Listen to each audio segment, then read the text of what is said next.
예수 그리스도의 나심은 이러하니라.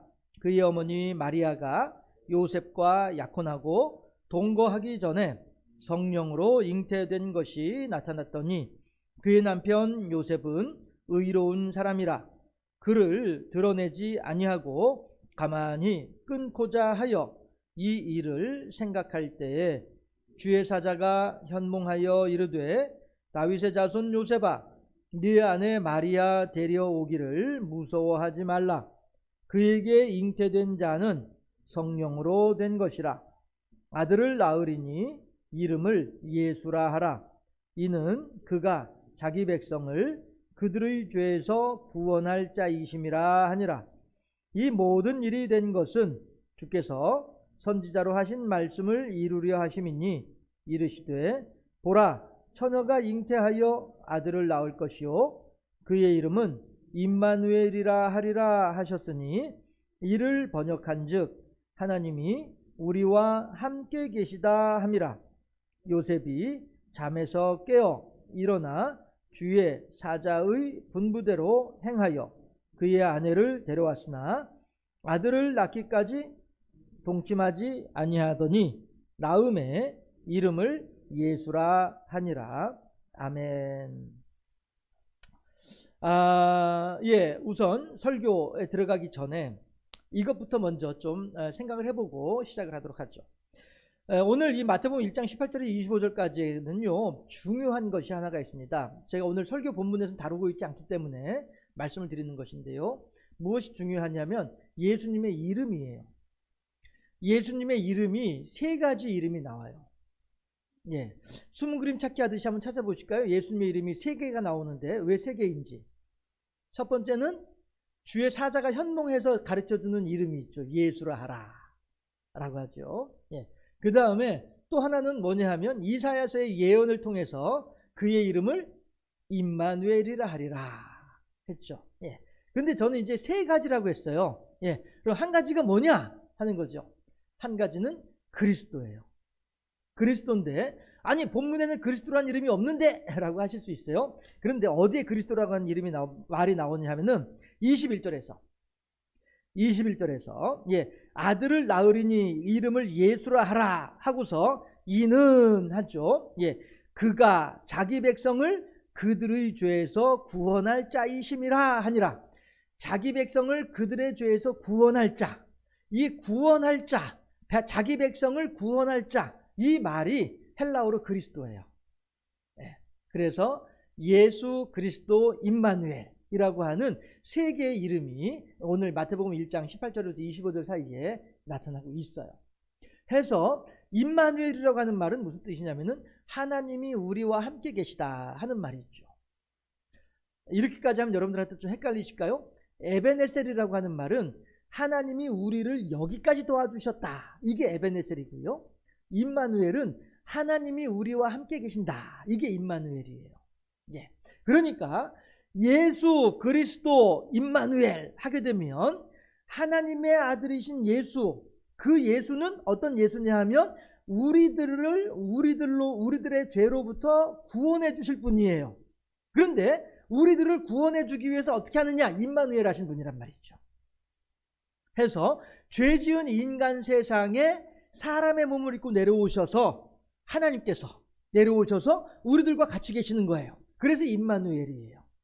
그러니 세례 요한이 많은 사람들 앞에서 예수님을 소개할 때 뭐라고 해요? 보라 세상 죄를 지고 가는 하나님의 어린 양이로다 라고 하잖아요. 그렇죠? 하나님의 어린 양이로다 라고 하는 그 말이 결국은 뭐예요? 하나님이 지금 우리들과 같이 계시는구나, 이런 증거가 된단 말이죠. 왜요? 양은 누가 끌고 가냐 하면은 양의 주인이 끌고 간단 말이에요. 그러면 다시 설명 안 해드릴게요. 성전에 죄 지은 사람이 자기 죄를 속하기 위해서는 양 한 마리를 끌고 가야 된단 말이에요. 제사장에게 가서 제사장이시여, 자꾸 길어지니까, 아무튼 내 죄를 속하기 위해서 양을 끌고 갈 때에는 자기 양의 주인이 그 양을 끌고 가는 거란 말이에요. 그러면 세상 죄를 지고 가는 하나님의 어린 양이에요. 그럼 그 하나님의 어린 양을 누가 끌고 가는 거예요? 양의 주인이 끌고 가야 되니까. 하나님이잖아요. 양의 주인은, 그러니까 양은 양의 주인이 끌고 가는 거예요. 어디로 끌고 가요? 제사장에게. 왜? 양을 죽이려고. 왜? 내 죄를 속하기 위해서. 이게 양에 얽힌 이야기인데, 세례 요한은 예수님에 대해서 세상 죄를 지고 가는 하나님의 어린 양이라고 얘기를 한단 말이에요. 그러면은 죄는 세상이가 지었는데, 죄 속함은 누가 하냐면은 하나님이 하신다고요. 하나님이 세상의 죄를 속해주기 위해서 당신의 어린 양을 끌고서 지금 제사장이 가고 계시는 거예요. 그러니 결국에는 임마누엘, 하나님이 우리들과 같이 계시는 거예요. 저 세상 죄를 끌고 간 어린 양, 저 어린 양은 누가 끌고 가고 있어요? 하나님이 끌고 가신단 말이죠. 그러니 임마누엘이란 말이에요. 하나님이 우리들과 같이 계시는 증거가 예수님이에요. 예, 예수님이라고 한 예수 그리스도 임마누엘, 이 세 가지 이름에 얽힌 의미를 제가 오늘 본문에서는 다루고 있지 않기 때문에 미리 좀 함께 생각을 해 보았습니다. 오늘 본문은 저는 오늘은 그 본문을 좀 다른 방향에서 접근하고 싶어서 이렇게 했습니다. 자, 우리 손지우 학생 주보를 한번 보세요. 그 오늘의 말씀, 생명의 말씀 칸에서 보면은 콜럼버스가 아메리카 대륙을 발견한 게 몇 년도라고 되어 있습니까? 이제 안 잊어버리겠지. 세계사 시간에 이 문제 나오면 안 잊어버리겠지. 그래요. 예. 1492년도에 콜럼버스라고 하는 사람이 아메리카 대륙을 발견을 했어요. 그런데 이 콜럼버스라는 사람을 아주 뭐 훌륭한 사람, 뭐 뜻이 좋은 사람, 이런 사람은 아니에요, 사실은. 콜럼버스도 저처럼 이 장가를 잘 들었어요.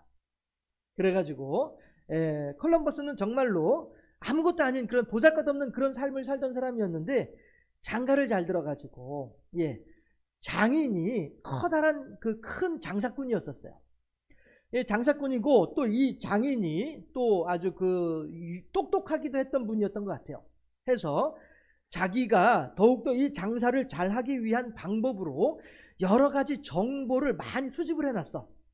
그런데 이 장인어른이 이제 돌아가시고 난 뒤에 사위가 장인의 사업을 이제 물려받아서 장사를 하게 된 거예요. 그렇게 하다 보니 자기 장인이 모아놓았던 정보를 막 살펴보다 보니까 그 당시에 유럽 사람들은, 그 당시에 많은 사람들은 어떻게 생각을 했냐 하면 저 바다 끝에는 커다란 낭떠러지가 있어서 그 바다 끝에까지 가게 되면 우리들은 낭떠러지에 떨어져서 죽어. 그 다시는 돌아오지 못해. 이런 생각들을 가지고 있었어요. 그러다 보니 사람들은 바다 멀리 나갈 생각을 못하고 있었죠. 그런데 콜럼버스는 장사꾼이라고 했잖아요. 그 당시에 유럽 사회에서 어떤 물건이 아주 유행이었냐면은 인도, 우리가 지금 알고 있는 인도 있잖아요. 인도에서 나오는 차, 물에 타서 마시는 차, 이게 유럽 사람들한테는 아주 큰 돈벌이가 되는 장사 품목이었었어요. 그런데 인도에서 이 유럽까지 오려면은 낙타 타고 사막을 지나가야 되니까 시간이 많이 걸리고 그러다 보니까 돈이 많이 든단 말이에요. 그러니까 이 콜럼버스가 어떤 생각을 들었냐면은 좋다. 그럼 내가 배를 타고 가다 보면은 인도에 도착할 수 있지 않을까? 이거는 획기적인 생각이에요. 그 당시에 많은 사람들은 저 바다 끝에 나가면은 낭떠러지가 있어서 우리 떨어져서 다시 돌아오지 못해. 죽어. 이렇게 생각하던 때에 이 콜럼버스는 무슨 소리? 저 바다 끝으로 가다 보면은 인도가 나올 거야. 라고 할 생각을 한 거죠. 일대 모험을 한 거지. 그 당시로서는. 이 사람의 입장에서는. 그래서 바다로 나간 거예요. 그래서 약 2달 반이 걸렸어요. 지금의 대서양을 건너서 2달 반이 걸려가지고 지금의 미국 동부 해안 쪽으로 도착을 했어요. 그래서 콜럼버스는 거기가 인도인 줄로 생각을 했어요. 거기가 인도다라고 생각을 했어요. 그래서 지금도 거기 가면 이제 서인도 제도라고 하는 미국 땅에 그 쿠바하고 이쪽 지역에 서인도 제도라고 하는 지명이 있는 게 그래서 그렇다라고 하더라고요. 그 다음에 콜럼버스가 그 동네를 이렇게 탐험을 하다 보니까 웬 이상한 사람들이 얼얼얼얼 하면서 말 타고 다니면서 막 그냥 다 벗다시피 하고서 이러면서 얼얼얼 하면서 다닌 사람들이 있단 말이에요. 그러니까 이 사람들은 인도에 살고 있는 사람들이구나. 그래서 인디언이라는 이름이 붙인 거예요. 예. 그래서 인디언이라는 이름이 붙은 거예요. 그래서 콜럼버스는 죽을 때까지도 자기는 인도에 도착한 줄로 생각을 했어요. 그런데 웬걸 인도에 가보니까 차는 없고 알랄랄랄 하는 인디언들만 있고 말이죠. 별로 볼 게 없어. 그래가지고 아이고 이게 장사 망했다 이렇게 생각하던 사람이 콜럼버스였었어요.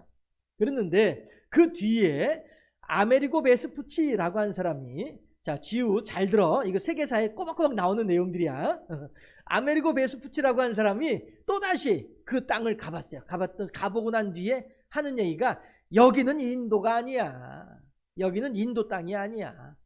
콜럼버스라는 사람이 비록 이 양반이 지금 돌아가셨으나 이 사람이 잘못 알고 죽은 거야. 여긴 인도 땅 아니야. 그리고서는 새롭게 그 땅의 이름을 붙였어요. 그게 뭐예요? 아메리고 베스푸치니까 자기 이름을 따서 아메리카라고 했던 거죠. 예. 그래서 이제 그게 아메리카 대륙이 된 거고 인디언이 된 거예요. 예. 이 콜럼버스는 쉽게 돈을 벌 수 있는 방법을 찾기 위해서 일을 하다 보니 이 아메리카 대륙을 발견을 하게 됐던 거였었죠. 그런데 말씀드렸다시피 그 당시 사람들로서는 아주 대단한 모험이었었어요. 우리가 저 바다 끝에 가서 낭떠러지에 떨어져서 죽으면 어떻게 하지? 이런 거 걱정하고 있을 때였으니까 많은 사람들이. 그러나 지구는 둥글다. 지구는 둥글다 라고 하는 사실을 분명하게 확신을 하고 일대 모험을 한 거죠. 그래서 약 2달 반의 시간이 걸려서 아메리카 대륙을 발견하게 된, 신대륙을 발견하게 된 사람이 이 콜럼버스라고 하는 사람이었더라. 그게 지우야 몇 년? 안 잊어버릴 거지. 예, 그렇게 되고 있어요.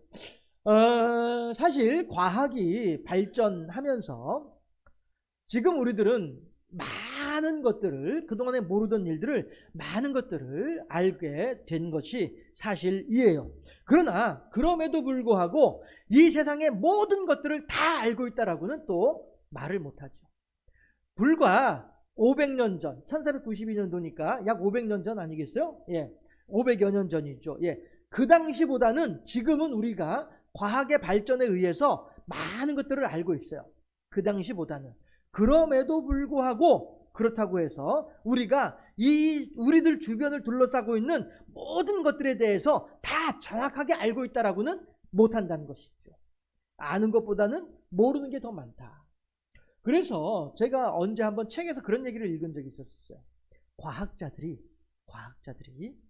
첨단 과학을 연구하다 보면 도저히 이것은 하나님의 창조가 아니고서는, 하나님의 창조로 인한 것이 아니고서는 해답이 없다. 결론을 낼 수가 없다. 라고 하는 사람들이 많다는 거예요. 그래서 과학자들이 자기의 연구를 하다 보면 어쩔 수 없이 하나님을 믿을 수밖에 없다. 왜냐하면 아무리 진화론적으로 이것들을 이해를 하고 해석을 하려고 하더라도 이해가 안 되고 해석이 안 되는 일들이 너무나도 많다 보니까 이게 대체 어떻게 이렇게 된 거지? 결과는 있는데 원인을 모르겠단 말이죠. 과학자들은 원인을 찾는 사람들이 과학자들이거든요. 근데 원인을 모르다 보니 이거는 도저히 원인을 찾아낼 수가 없다. 그렇다면 이 원인은 대체 뭘까? 그래, 하나님의 창조다. 이거밖에는 해답이 없다. 이래서 하나님의 창조론을 인정할 수밖에 없다. 이렇게 된다는 거예요. 제가 그런 내용의 책을 읽었는데 여러분들은 감동이 안 되시나요? 저는 그 책을 읽으면서 그렇지, 무릎을 탁 쳤었는데, 과학자들은 연구를 하면 할수록 하나님의 창조를 믿을 수밖에 없다라고 합시다. 할렐루야. 예. 그러나 이렇게 우리들은 많은 것들을 알고 있으나 모든 것을 알고 있는 것은 아니더라. 저희 어머니가 저 어렸을 때 저한테 해주셨던 말씀이 있어요. 공자가 많은 것을 알고 있는 사람이잖아요. 그러니 공자한테 하루는 어떤 사람이 찾아와가지고, 선생님, 대체 선생님같이 이렇게 똑똑하시고 박학다식하시고 이 목사같이 이런 참 처음 봅니다 라고 하면서, 대체 선생님은 얼마만큼이나 알고 계시나요? 이렇게 물어봤어요. 그랬더니 이 공자가 이 사람을 데리고 바닷가로 갔어요. 넓은 모래밭이 펼쳐져 있는데 거기서 모래를 한 줌 손으로 이렇게 다 움켜쥐었어요. 그랬더니 그나마 그 모래들이 손가락 사이로 다 빠져나가고 손바닥에 요만큼만 남아있는 거잖아요. 그렇죠? 그랬더니 공자가 그 사람한테 대답하기를, 예, 내가 알고 있는 지식이라고 하는 것은 이 바닷가의 모래 가운데 내 손바닥 위에 있는 모래 정도입니다. 이렇게 얘기를 하더라 이거죠. 예. 많은 것을 알고 있는 것처럼 보이지만 실은 별로 아는 게 없어요. 이렇게 말을 했다는 것이죠. 사실 우리들은 이 세상에 많은 지식들이 있으나 그 많은 지식들을 그나마 모르는 것들이 훨씬 더 많은 그런 지식들이 있지만은 그럼에도 불구하고 그것들조차도 우리들은 다 기억을 못하고 살아가고 있어요. 제가 오늘 마침 기우한테 1492년도 왜라고 자꾸 이제 얘기를 하고 있습니다만은, 사실 여러분들 1492년도 몰라도 살아가는데 아무런 지장 없어요. 그렇죠? 1492년도는 지우에게만 필요해요. 그런데 어쩌면 지우한테 필요 없을지도 몰라. 요즘엔 또 교과 과정이 바뀌어가지고 세계사 시험 안 볼 수도 있어요. 그러면은 지우조차도 1492년도 몰라도 살아가는데 아무런 문제 없어요.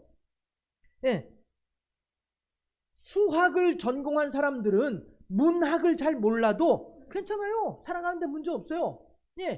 세계적인 운동선수들은요, 뭐 음악을 잘 몰라도 야, 너 피아노도 하나 못 치고 대체 뭐 하는 거야? 이런 말 안 들어요. 그렇죠?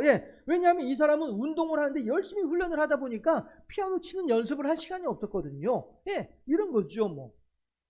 이 세상에 많은 지식이 있으나 우리들은 그 모든 지식들을 다 알아야만이 살아갈 수 있는 것은 아니에요. 몰라도 상관없어요. 살아가는데 아무런 문제 없어요. 그런데 저는 이제 목사이지 않습니까? 목사의 입장에서 이 세상을, 현재 이 주변을 둘러보다 보면 어떤 생각이 드냐 하면은, 야, 참 나도 모르지만 당신도 모르고 있지 않느냐. 그런데 어째서 당신은 그렇게 정확하게 알고 있는 것처럼 이렇게 자신할 수 있느냐, 이런 생각이 든다는 것이죠. 무슨 얘기냐면은 오늘 본문은 어떤 이야기입니까? 처녀가 잉태하여 아들을 낳을 것인데 그 아들이 누구 아들이에요? 하나님의 아들이라는 거예요. 남자의 아들이 아니고요. 우리들은 다 알고 있기를, 권사님들 자녀들 어떻게 낳으셨어요? 뭐 몰라서 묻지. 전 몰라. 그냥 손만 잡고 잤는데 나오대. 우리들은 다 어떻게 하면 이 아기가 나오는지, 어떻게 새로운 생명이 나오는지 우리들은 다 알고 있어요. 그렇죠? 알고 있어요. 알고 있는데, 그런데 그 과정을 우리들은 모르는 일들이 너무 많다는 거예요. 아니할 말로 난자는 어떻게 생겨? 정자는 어떻게 생겨? 아기 집은 대체 어떻게 생긴 거야? 그 원인을 어떻게 알아요? 모르는 거죠. 그냥 과학자들은 단지 한마디 세포 분열 이렇게만 얘기를 하고 있어요. 그러면 그 세포 분열은 왜 일어나는데, 세포 분열은 누가 일어나게 하는데, 세포는 누가 만들었는데, 어떻게 생겨났는데, 모르는 게 너무나도 많다는 것이죠. 그러다 보니 우리들은 모르는 게 너무나도 많다는 사실을 알고 인정을 하고 있다는 것이죠. 그런데 어떤 사람은 그런 이야기를 해요. 마리아가, 오늘 본문에서 마리아가 처녀의 몸으로 아기를 낳았다. 성경에서는 이렇게 말을 하고 있는데 그거는 잘못된 말이다. 이렇게 얘기를 해요. 어떤 사람이 하는 말이에요. 이 사람이 실은 세계적으로 유명한 신학자였었어요. 지금은 이제 돌아가셨으니까. 세계적으로 유명한 신학자였어요. 그런데 이 양반이 그런 얘기를 하는 거예요. 그러면서 뭐라고 하냐면은, 그거 실은 마리아라고 하는 한 처녀가 아주 난잡하게 생활을 했어. 결혼하기 전에 이 남자 저 남자 난잡하게 생활을 했어. 그러다가 애를 하나 낳았어. 그런데 처녀가 애를 낳아도 뭐가 있다고요? 우리말에 할 말이 있다고. 처녀가 애를 낳아도 할 말이 있다고. 마리아가 자기가 처녀로서 아기를 낳았음에도 불구하고 자기의 난잡한 생활을 감추기 위해서 내가 낳은 아기는 하나님의 아들이야 라고 말을 한 거야. 그 한 여인의 거짓말을 사람들이 참말인 줄로 알고서 받아 적어가지고 이렇게 된 거야. 이거 참 코미디 같은 일이야 라고 사람들을 가르치는 거예요.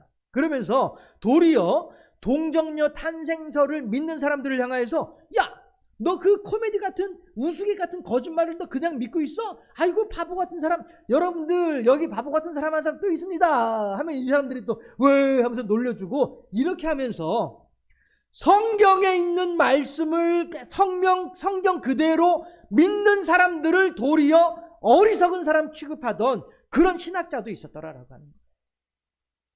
그 사람은 자기가 알고 있는 것이 정확하다는 것이죠. 이 세상의 모든 생명은 자웅이 결합을 해야만이 태어난다, 이 사실을 자기는 알고 있다는 것이죠. 그런데 대체 어떻게 이 세상에 한 웅이 어떻게 자도 없이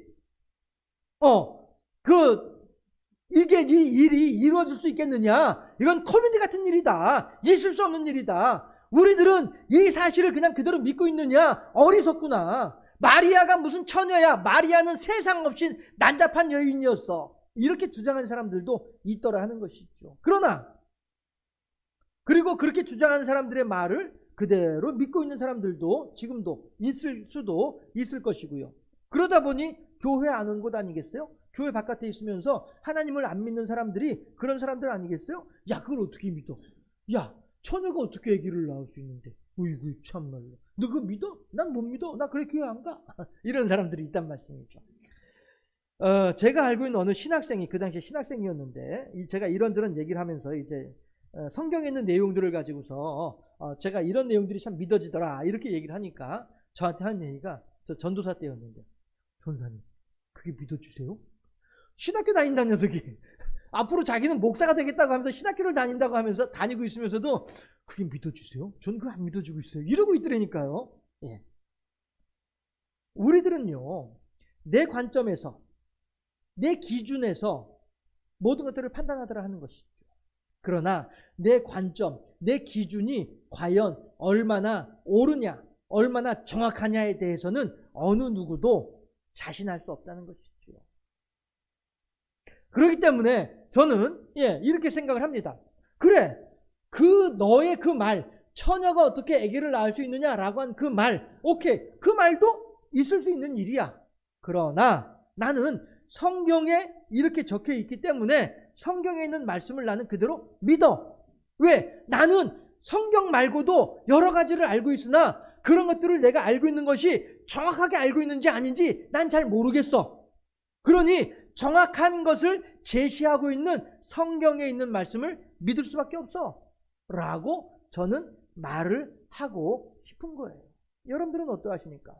여러분들의 기분에 따라서 성경이 믿어지시나요? 여러분들의 마음에 따라서 성경이 안 믿어지기도 하시나요? 기분 좋을 때는 믿어지고 기분 나쁠 때는 안 믿어지고 그러시나요? 여러분들의 기준으로 무엇을 하려고 할 것이 아니라 성경을 기준으로 우리가 살아보자라고 하는 것이죠.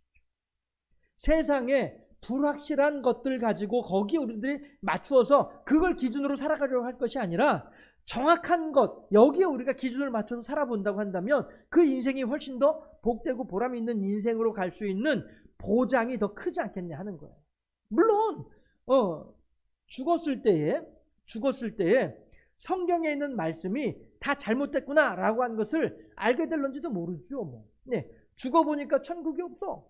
죽어보니까 예수님이 없어. 죽어보니까 하나님이 없네. 할런지도 모르죠. 그러나 그건 아직 제가 안 죽어봤으니까 모르죠. 현재 살아있는 동안에는 그동안에 많은 사람들이 인정을 하고 많은 사람들이 수긍을 하고 그리고 또 많은 사람들에게 역사하신 하나님, 그 하나님은 오늘 저에게도 동일하게 역사하고 계십니다. 저는 살아가면서 하나님의 존재를 안 믿을래야 안 믿을 수가 없는 이러한 하나님의 그때그때마다의 은혜와 은총, 돌봐주시는 손길, 에베네셀의 하나님, 여기까지 나를 도우셨구나. 야, 내가 그때 교통사고가 나가지고 차가 180도를 돌았어요. 정확히 한 170도 정도를 돌았어요. 차가 빙 도는데 앞에 환경이 다 보이더라고요. 이게 풍경이 바뀌는 게 다 보이더라고요. 그럼에도 불구하고 차는 폐차를 시켰어도 저는 멀쩡하게 걸어 나와가지고 하나 다치지도 않고 하는 이런 일들. 이게 대체 어떻게 이게 가능할까? 하나님의 은혜로구나. 야, 내가 그때 차를 한 조금만 더 속도를 빨리 내서 지나갔으면 안 부딪혔을 텐데. 그렇죠? 예. 조금만 더 속도를 늦게 아니면은 신호를 바꿔서 내가 한 2초, 3초 정도만 늦게 출발했어도 부딪히지 않았을 텐데. 제가 그 교통사고 상황을 다시 한번 이렇게 생각을 하다 보니까 그런 생각도 들더라고요. 예. 아, 맞아. 그때 내가 그 차를 추월을 해가지고 내가 먼저 확 치고 나갔으면은, 내가 지나가고 그 차가 지나가고 이러면은 사고 안 났을 텐데. 이런 생각들 많이 해보게 되거든요. 예. 그런데 생각을 해보면 그때 사고 났던 것 또한 하나님의 인도하심이었다는 것이죠. 그때 내가 그 실패를 하고 그때 내가 그 어려운 일을 겪고 그때 내가 그렇게 울고불고 했던 일들 또한 다 하나님의 돌보시는 은혜였다는 사실을 알게 되는 것이죠. 이러다 보니 저는 하나님을 안 믿을래야 안 믿을 수가 없다는 거예요.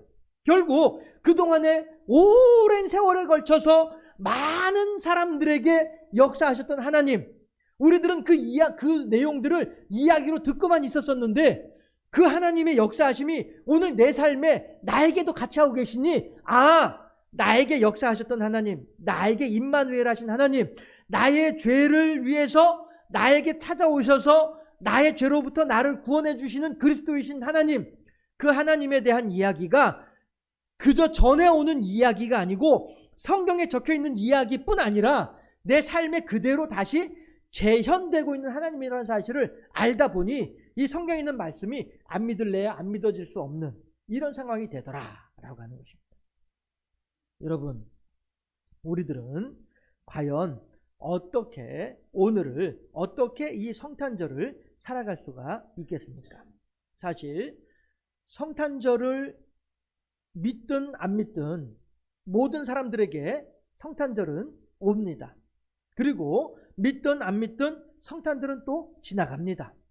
그러나 안 믿는 사람들은 어제와 다를 바 없는 오늘을 살아가면서 어제와 다를 바 없는 허무한 인생을 살아가고 있는, 죽음을 향하여 달려가는 그런 인생을 살아가고 있으나 적어도 믿는 사람들은 하나님의 나라에 한 걸음 더 가까이 다가갔다라고 하는 사실, 그리고 다가오는 하나님의 나라를 내가 준비하려고 힘을 쓰고 노력을 하다 보니 그만큼 나의 신앙이 한 계단 더 성숙했다고 하는 사실, 이것이 믿는 사람과 안 믿는 사람의 성탄절을 맞이하고 성탄절을 보내는 중요한 차이점이에요. 여러분들 흔히 그런 말씀 하시잖아요. 아이고 목사님, 아무리 목사님 그렇게 가르쳐도 지금 나 기억에 남는 거 하나도 없어요. 이렇게 말씀하신 분들 계시잖아요. 그렇죠? 그러나 저는 여러분들한테 그렇게 말씀하신 분들에게 이렇게 말씀을 드리고 싶어요. 콩나물 시루에 물을 부으면은 물은 다 빠져나가는 것처럼 보여요. 그렇지만 어느새 콩나물은 자라 있는 거예요. 네, 제가 어렸을 때 우리 집에서 콩나물 기를 때 그랬어요. 대체 이게 보자기를 그 광목, 천을 막 들춰봐도 이게 뭐 자라난 것 같지도 않아요. 어머니한테 혼나죠. 야, 그 색깔 바랜다. 자꾸 들추지 마라. 이러면서. 예. 그러면서도 이제 왔다 갔다 하면서 들락날락 하면서 막 실험 밑에서 물 떠가지고 막 한 달씩 붓고 막 들어가고 이렇게 한단 말이에요. 그런데 어느 날 지나고 보면 벌써 이게 막 이렇게 광목이 막 들썩들썩해. 어느 순간에 보면은. 그쵸? 물은 다 빠지는 것처럼 보이지만 콩나물은 자라나는 거란 말씀이에요. 여러분들도 제가 여러분들한테 전달해드리는 이 지식들이 다 그냥 흩어져 가는 것처럼 보일지 몰라도 막 졸면서 흩어지고 기억에서 흩어지고 앉았다 일어나면 흩어지고 다 이러면서 흩어지는 것처럼 보이지만 그럼에도 불구하고 우리들의 마음속에는 차곡차곡 채워진다는 거죠. 정두현 집사님이 증거잖아요. 정두현 집사님 처음에 교회 나올 때는 내가 신앙이 한 50점 정도였던 것 같아. 근데 지금은 몇 점이요? 한 80점 되는 것 같아. 저는 언제 그렇게 신앙이 성장하셨는지 모르겠어요. 그런데 본인이 그렇게 말씀을 하시니까 할렐루야 되는 것이죠. 네, 이런 거예요. 우리들도 마찬가지로 제가 여러분들한테 뭐 많은 것들을 막 전달해 드린다고 해서 아이고 그래봐야 소용없어. 하나도 기억 안 나. 기억 안 나도 상관없어요. 그만큼 믿음이 우리가 하나님과 같이 있다는 사실이 중요한 거죠. 그만큼 우리가 하나님과 함께 있었다고 하는 사실이 중요한 거죠. 네. 예수님이 처녀의 몸에서 태어났다는 말은 한 여인의 난잡한 사생활을 감추기 위한 거짓말이라고 믿고 있는 사람들한테 있어서 이 성탄절은 우스꽝스러운 그런 날로 여겨질 수도 있을 것입니다. 그렇지만 하나님께서 처녀의 몸을 통해 당신의 아들을 보내주셨다는 라 사실에 대해서 믿는 우리들한테는 너무나도 소중한 의미를 가진 날이 성탄절이기도 합니다. 왜냐하면 우리가 이미 잘 알고 있는 것처럼 우리로 하여금 구원의 은총, 우리로 하여금 하나님의 사랑하심의 확증이 바로 예수 그리스도란 말씀이죠. 해서 누구든지 예수 그리스도라고 하는 믿음의 문을 열고 들어가기만 하면 누구나 천국에 들어갈 수 있고 누구나 하나님의 은혜 가운데 거할 수 있단 말씀이에요. 예, 이 사실을 우리들은 알고 있기 때문에 이 성탄절이 더 소중할 수밖에 없다라고 하는 것입니다. 해서 적어도 믿지 못하는 사람들보다는 미래에 대한 소망과 하나님의 베푸르신 은혜에 대하여서 보다 더 깊이 감사할 줄 아는 행복한 인생이 가능한 것이 예수 그리스도를 믿는 믿음이고 성경에 있는 내용들을 믿는 믿음이고 성탄절을 맞이하는 우리들의 믿음이다라고 하는 사실입니다. 우리의 성탄절은 과연 어떠합니까? 내 안에 있는 풍성한 믿음으로 더욱더 행복한 성탄절을 맞이하는 우리 모두가 되어줄 수 있기를, 여호와 제일주의 신앙으로 하나님과 함께 동행하는 복된 우리 모두가 될 수 있기를, 세상 사람들은 안 믿어질지라도 우리들은 너무나도 분명히 믿어지는 하나님을 향한 아름다운 믿음으로 살아가는 우리 모두가 될 수 있기를 주님의 이름으로 축원합니다. 기도하겠습니다.